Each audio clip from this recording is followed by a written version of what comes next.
દર્શક મિત્રો, જીપીકે ન્યૂઝમાં આપ સર્વનું હાર્દિક સ્વાગત છે। હવે જોઈએ અગત્યના સમાચાર। ભાદ્રપદની અંદર ભાદ્રપદ વદ એકમથી કે અમાવાસ્યા સુધી આપણે શ્રાદ્ધ કરી શકીએ છીએ। શ્રાદ્ધનો મહિનો કહેવામાં આવે છે। એમાં કન્યા ગતિ સવિતરી એટલે કન્યાનો જ્યારે સૂર્ય થાય, તુલાની અંદર સૂર્ય ના આવે ત્યાં સુધી આપણે શ્રાદ્ધ કરી શકીએ છીએ। પણ કન્યાનો સૂર્ય થવો જોઈએ, પછી આ શ્રાદ્ધની શરૂઆત થાય, એટલે કન્યા ગતિ સવિતરી શબ્દ બોલવામાં આવે છે।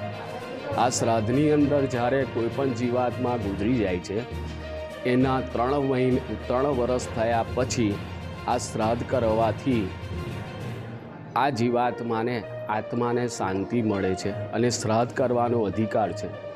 જ્યાં સુધી ભાદરવાનું શ્રાદ્ધ આપણે કરતા નથી ત્યાં સુધી કોઈ પણ શ્રાદ્ધ કરવાનો અધિકાર નથી। દરેક વ્યક્તિ, દરેક દીકરાએ શ્રાદ્ધ કરવું જોઈએ।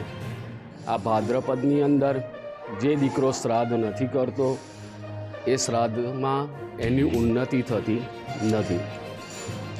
આપણી ત્યાં જો સુખ શાંતિ જોઈતી હોય, પુત્ર પૌત્ર જોઈતા હોય, આપણા ઘરની અંદર ખૂબ વૈભવ જોઈતો હોય તો અવશ્ય આપણા પિતૃઓના આશીર્વાદ લેવા પડશે।